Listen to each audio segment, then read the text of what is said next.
2014년 주요 노동 판례 집단적 노사관계 가운데 마지막 순서입니다. 뭐 집단적 노사관계 마지막 순서이기도 하고 전체의 마지막 순서이기도 한 부당노동 행위와 관련된 판결들 보도록 하겠습니다. 제가 이제 이걸 주로 이제 저도 생업이 있다 보니까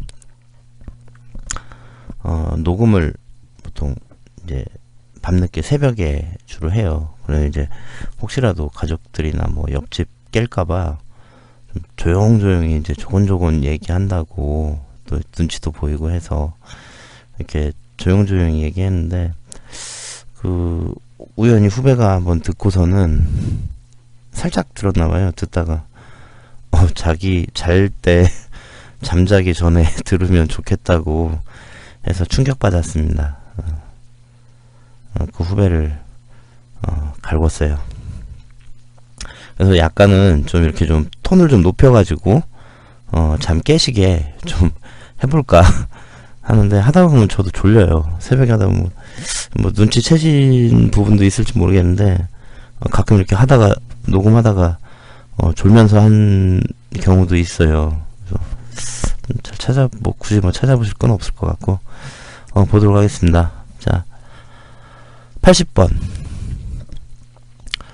사용자가 노동조합 지부장에게 노동조합 해산을 종용을 하고 이를 거부하니까 업무에서 배제하고 자리 이동을 시킨 건 부당노동의 행위에 해당한다. 서울 서부지법의 판결이죠. 당연한 거죠. 그 다음에 81번. 부당노동행위라고 하는 게 원래 이제 노동조합을 탄압하기 위해서 하는 여러 가지 행위들이잖아요. 구체적인 예들이 아마 판결문에 나와 있을 거고요. 81번. 노동조합의 필요성과 가입을 홍보하기 위해서 유인물을 배포하는 행위는 정당한 노동조합 활동으로서, 근데 이 정당한 노동조합 활동을 이유로 징계 처분한 건 부당노동행위에 해당한다. 서울행정법원의 판결입니다. 82번. 업무의 종속성이 상당한 골프장 경기보조원은 노조법상의 근로자죠. 이게 이제 개별법상에서는 근기법상의 근로자로는 인정을 못 받았지만 노조법상의 근로자로서는 경기보조원들이 인정을 받은 판례들이 많이 있죠. 그렇기 때문에 분회에서 탈퇴를 해라라고 강요 회유한 행위는 부당노동에 해당한다라고 하는 대법원 판례가 있었습니다. 노조법상의 근로자에 대해서도 노조 탈퇴를 하라고 하면 안 돼요. 위법입니다. 83번. 자, 연장 휴일 근로를 집단적으로 거부를 했어요.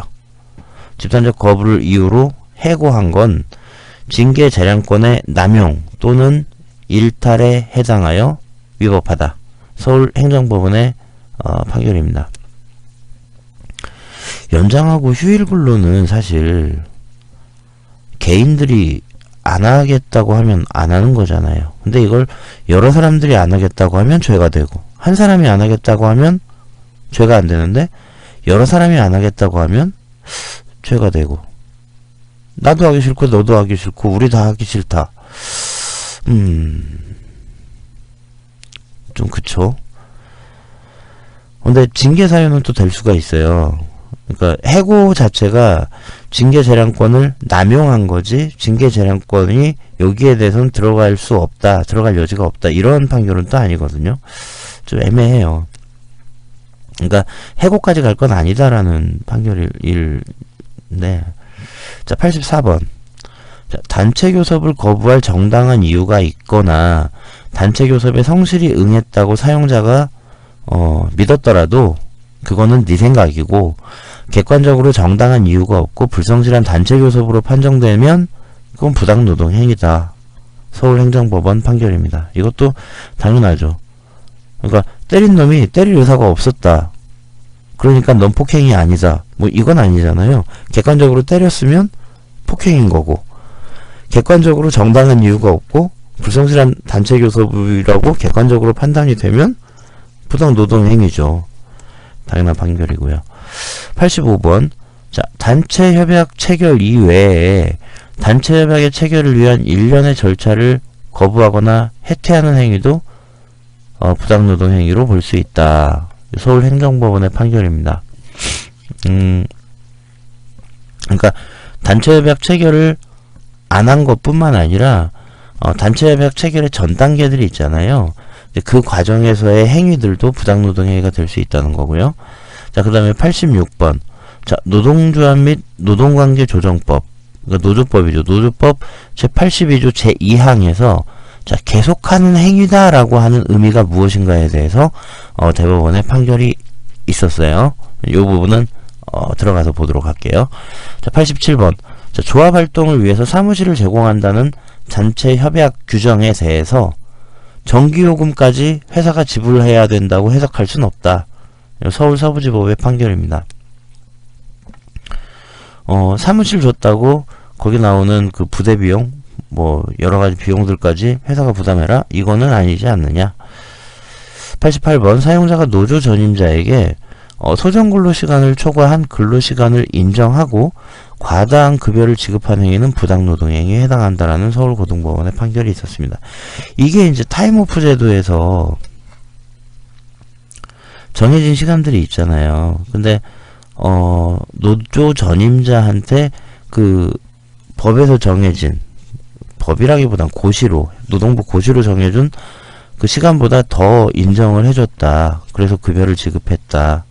그러니까 원래 그 노조 전임자에 대해서 급여를 주고 뭐 이러는 거는 부당노동 행위로 보고 있는데 단서가 있었죠. 근데 보면은 일반적인 관행으로 이제 이루어지는 부분이고, 사실 노조 전임자가 그만큼을 더 가져가는 거는 노조의 영향력이 그만큼 큰 거고, 사실은 이 부분 자체가 노사의 양자 간의 합의를 통해서 이루어질 수 있는 부분인데, 이제 여기에 그 정부가 개입을 한 거잖아요. 그 개입을 했는데, 아이 그거 말고 우리가 자율적으로 이렇게 할게 라고 하니까 이제 부당노동행위로 제재를 가하는 거죠, 정부가.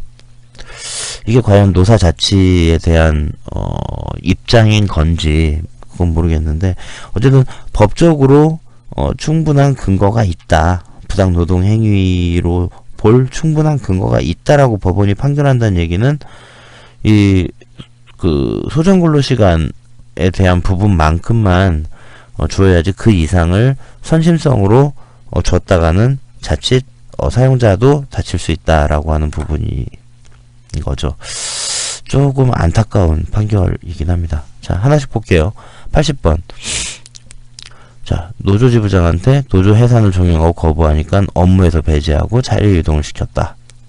자, D2.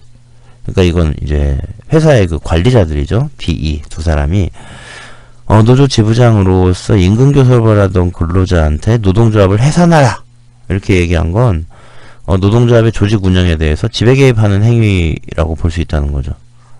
쥐가 뭔데 노조를 해산하라 말하고 하냐. 그리고 거부하니까 그 근로자에 대해서 업무에서 배제시키고 자리 이동을 시킨 건 노조 가입을 이유로 불이익을 준 거라고 봐야 된다. 더군다나 더 나아가서 이런 부당노동행위가 이루어진 경위나 내용에 비추어 볼 때 피고 D2의 행위는 외형상 객관적으로 회사의 사무 집행 행위와 관련됐다고 보는 게 상당하다. 그러니까 이 D2의 행위가 그 뭐 노조 관리하는 사람이든 뭐든 아니면은 그 여러 가지 사정을 봤을 때 회사에서 어떤 역할을 하면서 한 걸로 볼 수밖에 없다. 그래서 D2는 직접적인 불법 행위자로서, 그리고 회사는 D2의 사용자로서 노동조합에게 노동조합의 존속 활동 등에 관한 권리를 침해한 행위가 있기 때문에 그거에 대해서 노동조합이 입은 비재산적인 손해를, 그러니까 재산적인 손해는 없지만 그게 아닌 비재산적인 손해에 대해서 배상할 책임이 있다. 그리고 D2는 근로자에게 노동조합 가입을 이유로 불이익을 준 행위에 대해서 근로자가 입은, 그 근로자, 당사자인 근로자가 입은 정신적 손해를 배상할 책임이 있다. 그래서 부당노동행위에 잘못하면 이거 불법이라서 손해배상 물어줘야 돼요. 자, 81번. 자, 노조 홍보하려고 유인물을 배포하는 행위는 정당한 행위다. 그걸 가지고 징계 처분하면 부당노동행위다라는 거죠. 자, 사실관계. 근로자는 노조 설립을 알리고 가입 홍보를 하기 위해서 유인물을 배포했고, 회사는 허가 없이 사내에서 유인물을 배포했다는 이유로 감급 3개월, 그러니까 임금을 깎은 거죠. 3개월의 징계 처분을 내렸다. 자, 경기진노위와 중노위는 징계가 부당징계 및 부당노동행위에 해당하지 않는다고 결정을 했어요. 그러니까 근로자와 노조가 법원에 중노위 재심 판정에 대한 취소소송을 제기를 했죠. 이에 대해서 법원은, 그러니까 서울행정법원은, 자, 취업규칙에 허가 없이 사내에서 유인물을 배포하거나 근무시간 중에 집회, 시위, 방송, 연설, 기타 업무와 관계없는 행위를 금지하고 있다고 하더라도, 그러니까 취업규칙에서 금지하고 있다고 하더라도, 아니 무슨 취업규칙에서 노동조합의 정당한 업무를 하기 위한 행위까지 금지하느냐. 취업규칙이 아무리 있다 해도 그것까지 할 수는 없다.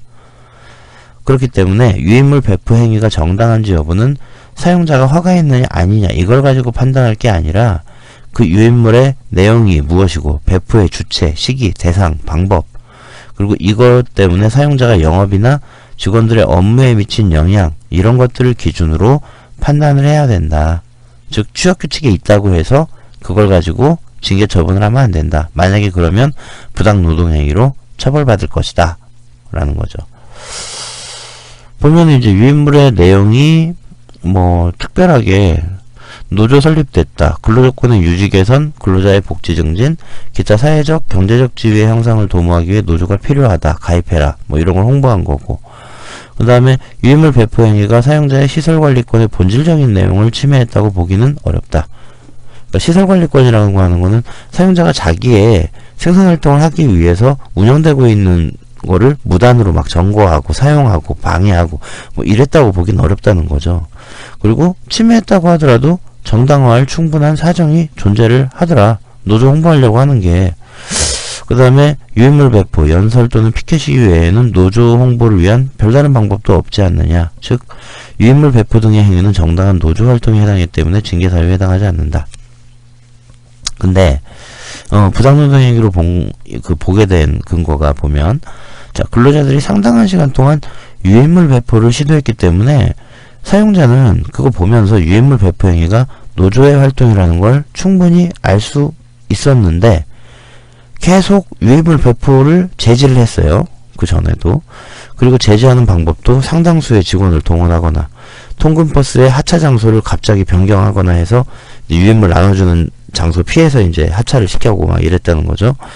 계획적이고 조직적이다. 그럼에도 불구하고 사용자는 원고에게, 그러니까 그 노조 근로자에게 유인물 배포 행위를 징계 사유로 해서 징계 처분을 한 점 등을 종합해서 보면 이 징계 처분은 노조법 81조 1호에서 정한 부당노동행위에 해당한다라고 이제 본 거죠.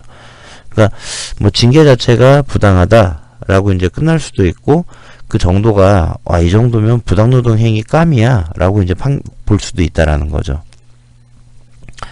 자, 82번. 골프장 경기보조원은 노조법상의 근로자니까 그 사람에게 노조를 탈퇴해라라고 하는 건 부당노동행위라는 거죠. 자, 골프장의 경기보조원들은 회사의 구체적인 지휘감독에 따라서 노무 제공을 하고 있어요. 그리고 업무를 하면서도 회사가 관여하는 게 커서 그 경기보조원들이 회사에 대한 업무의 정속성이 상당히 크다는 거죠. 그리고 KGP 수입은 회사에 의해서 상당한 영향을 받고 있기 때문에 경기보조원 스스로 독립해서 자기 사업을 영위할 수 있는 그런 독립사업자로 보기는 상당히 어렵다.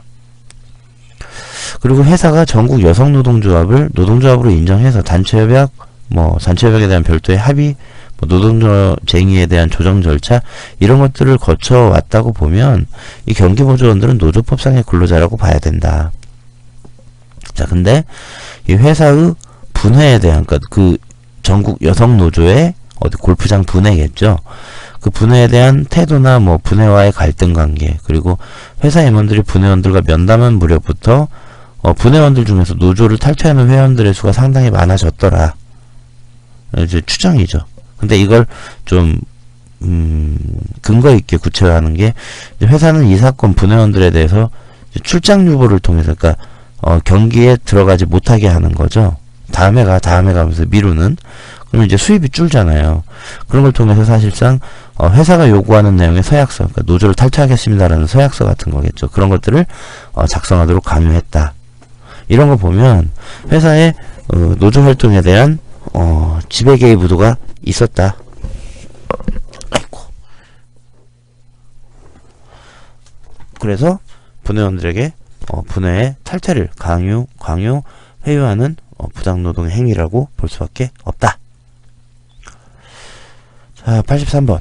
연장 휴일 근로를 집단적으로 거부했다. 그걸 이유로 해고한 건 징계권의 남용이나 일탈이라 위법이다. 자, 근로자가 주도한 연장 휴일 근로의 집단적인 거부가 불법적인 쟁의행위에 해당하기는 하나. 그러니까 법적으로는 집단적으로 연장 휴일 근로 거부하는 거는 위법으로 본다는 거예요. 불법으로 본다는 거예요. 안타깝지만 이게 현실이라는 거죠. 자, 근데 불법적인 쟁의행위를 관철하기 위해서 폭력을 사용했거나 뭐 회사의 어떤 시설물을 점유했거나 이런 과격한 행동으로 가진 않았다. 그리고 노조의 지침에 따라서 조합원들이 연장 휴일 근로를 거부했지만 법정 근로시간 내에 근로 제공 의무는 이행을 하지 않았느냐. 소정 근로시간은 이행을 하지 않았느냐. 그리고 쟁의행위를 시작하고 약 열흘 이내에 자진해서 쟁의행위를 종료하고 회사에 대화를 제기해달라고 요청을 했다. 그리고 회사도 관리직 근로자들을 차출하는 등 뭐 비상수단을 동원하긴 했지만 결과적으로 생산에 무슨 차질이 생기진 않았다는 거예요. 그래서 쟁의행위가 회사에 뭐 26억 정도의 손해를 끼쳤다라고 주장하긴 하는데 실제로 생산은 잘 이루어져서 생산이 잘 됐다는 거죠. 그냥 뭐랄까 기회비용이 26억일 수 있겠다. 종합해서 보면 근로자에 대한 징계 사유가 근로관계를 계속할 수 없는 정도로 중대한 사유냐 이게. 무슨 이 사람들이 폭력을 쓴 것도 아니고 소정근로시간까지 안 한 것도 아니고 그렇다고 무슨 뭐 회사의 손실이 큰 것도 아니고 그렇기 때문에 회사가 근로자를 해고한 건 징계 재량권의 남용 또는 일탈에 해당한다. 위법이다 라고 판결을 한 거죠. 자, 해고 처분이 재량권을 남용해서 부당하게 이루어진 징계 처분이고, 자, 이거는 그러면은 징계 처분 자체만 취소하고 끝낼 거냐, 부당노동 행위라고 판단할 거냐를 이제 보는 거예요. 자, 해고 처분이 재량권을 남용해서 부당하게 이루어진 징계 처분이고, 여기서만 끝났으면 징계를 잘못 내린 거야. 해고까지 갈 건 아니야. 라는 선에서 이제 끝났겠죠. 근데 여기에 회사와 노무법인 땡땡 컨설팅, 아마 그 유명한 대통령께서도 얘기하는 그 창조 경제를 얘기하시는 그 비슷한 이름의 창조 컨설팅이 아닐까. 그 회사와 창조 컨설팅 사이에 작성된 문건의 내용, 그리고 실제로 그 문건 내용대로 노조에 대해서 회사가 대응을 했다. 근로자에 대한 징계가 그대로 이루어졌다. 그리고 이 문건에서 소위 대안세력이라고 이야기하는 별도 노동조합 설립을 예정하고 있었다. 근데 예정하고 있었는데 문건에서, 근데 이 사건 해고 처분을 하고 그 다음날 이 예정했던 그 비노동조합이 새로 설립이 됐다. 이런 것들을 보면 회사는 이 근로자들이 이 사건 노동조합의 대표자라는 점을 실질적인 이유로 해서 해고 처분을 한 거라고 본 게 맞겠다. 따라서 부당노동행위다. 대충 감이 오시죠. 어떤 처분을 했을 때 이게 지속적으로 회사가 노조를 탄압하려고 하는 의도가 없었다라고 하면 그 처분만 취소하면 되지만 이제 그렇게 한번 보면 얘네들은 왜 이렇게 엉뚱한 처벌을 했을까? 다른 이유가 있을까? 이제 뒤져보고 이제 거기서 지속적으로 뭔가 노조를 좀 괴롭히려고 했다라고 하면 이제 부당노동행위까지 간다는 그런 구조로 판결이 이루어지고 있죠. 자, 그 다음에 단체 교섭을 거부할 이유가 있었어. 나는 그래도 열심히 했어라고 사용자가 믿었다고 하더라도 객관적으로 봐서 부당노동행위를 판단을 하는 거다. 이건 대법원의 그 판결이 이미 있었어요. 그러니까 노조법 81조 제3호가 정하는 부당노동행위는 사용자가 아무런 이유 없이 단체 교섭을 거부 또는 해태하는 경우는 물론이고, 사용자가 단체 교섭을 거부할 정당한 이유가 있다거나 단체 교섭에 성실히 응했다고 믿었더라도 객관적으로 정당한 이유가 없고 불성실한 단체 교섭으로 판정되면 부당노동 행위는 성립하는 거다라는 거죠. 자, 보면 자, 회사는요. 제2차 잠정 합의와 동일한 내용의 단체 협약을 체결할 의무를 부담하는지 여부는 변론으로 하더라도, 그러니까 잠정적으로 합의한 내용을 가지고서 단체 협약을 체결을 꼭 해야 되느냐, 아니면 잠정 합의는 했는데 단체 협약은 또 다르게 체결하기 위해서 이제 할 수 있지도 않느냐, 뭐 이런 판단을 해볼 수가 있다는 거죠. 근데 잠정적으로 합의하고 그 내용대로 단체 협약을 체결하지 않는다는 건 사실은 잠정 합의를 깬다는 거거든요.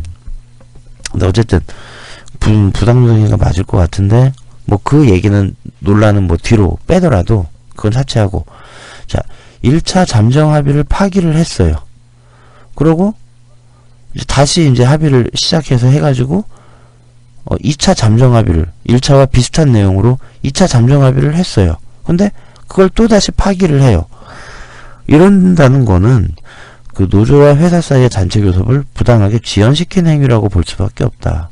정당한 이유 없이 불성실하게 단체 교섭에 응한 걸로 판단할 수밖에 없다. 사용자, 너는 아무리 네가 성실하게 했다라고 주장하더라도 이렇게 한 거를 어느 누가 성실하게 교섭에 임했다고 보겠느냐라는 거죠. 자, 85번. 잠깐만요.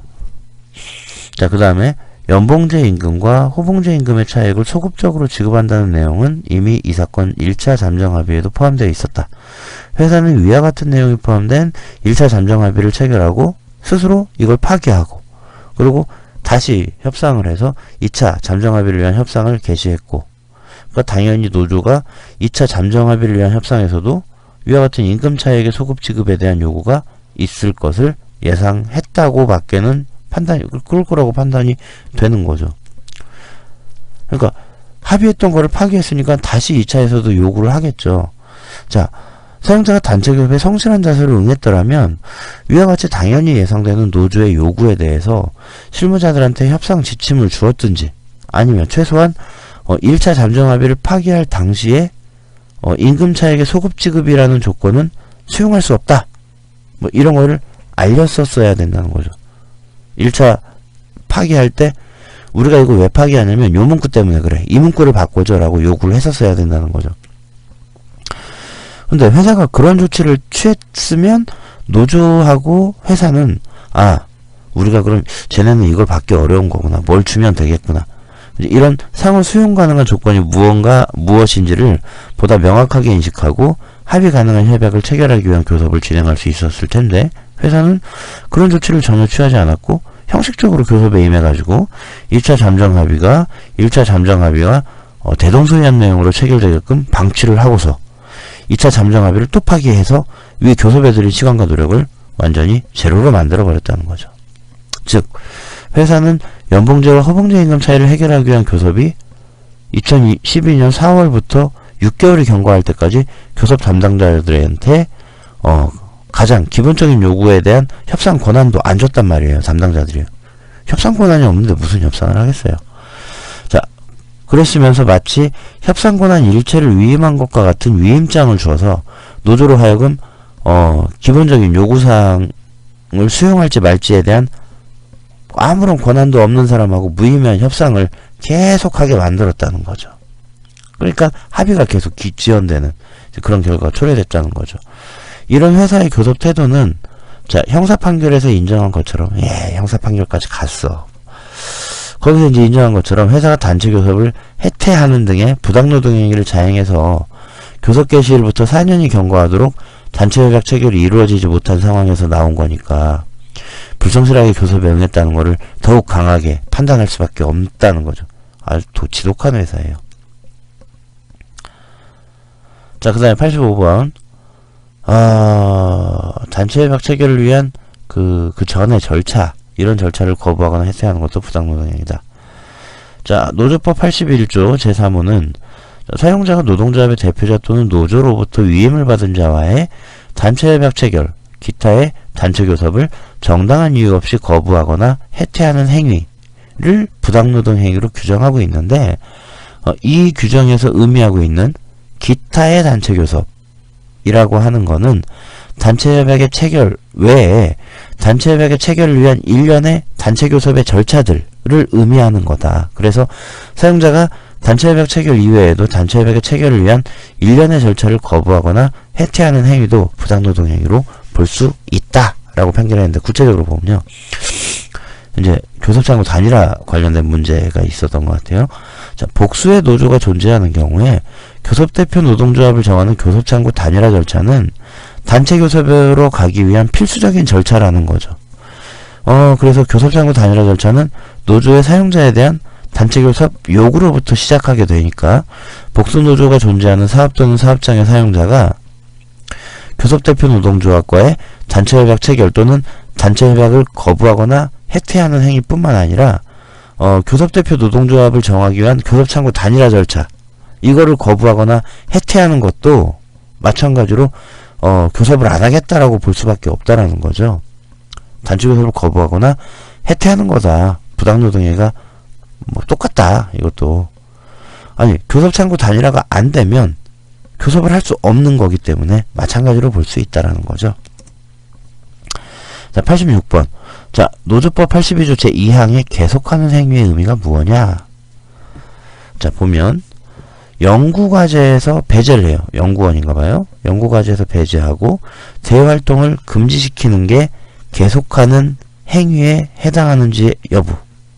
자, 보면 자, 노조법 제82조 제2항에 의하면 부당노동 행위에 대한 구제 신청은 부당노동 행위가 있은 날 또는 그 행위가 계속하는 행위인 때에는 그 종료일. 그러니까 어떤 하나의 부당노동 행위가 있었으면 그날부터 3개월 이내에 해야 되고요. 근데 이 행위가 계속돼요. 뭔가 1년에 그 계속되는 행위다 라고 하면 그게 끝난 시점부터 3개월 안에 해야 된다라고 하는데, 그러면 여기서 계속하는 행위라는 건 뭐냐? 한 개의 행위가 바로 완결되는 게 아니라 일정 기간 계속되는 경우이고요. 그 다음에 여러 개의 행위라고 하더라도 각 행위 사이에 부당노동 행위 의사가 단일하게 있고 행위가 동일하고 동종성, 시간적 연속성이 인정될 경우도 포함한다라고 하는 거죠. 그러니까 그 행위가 계속된 행위가 한 번으로 끝난 게 아니라 여러 개로 돼서 완성되는 경우도 되고요. 그리고 행위가 이런 행위 저런 행위 쭉 있는데 일맥상통하게 하나의 목적으로 쭉 이 행위들이 이루어졌다라고 하는 경우들도 있을 수 있잖아요. 자, 보면 이제 그런 경우도 그런 것들이 끝났을 때부터 기산을 해야 된다라는 거죠. 3개월을. 그래서 행위 하나만 가지고 판단할 게 아니라 이 연관성이 얼마나 이렇게 이어져 있는 하나의 일련의 활동으로 되었느냐, 이런 것들을 가지고서 부당노동 행위를 3개월이 지났어도 그런 가능성이 있다라고 이제 판단해 볼 수 있겠다. 87번. 노조를 위해서 사무실을 제공했더니 정규요금까지 내놔라. 그럴 필요 없다. 라는 판결이죠. 자, 단협에서 사무실을 제공하겠다라고 하는 사무실 제공의 문구가 들어가 있나봐요.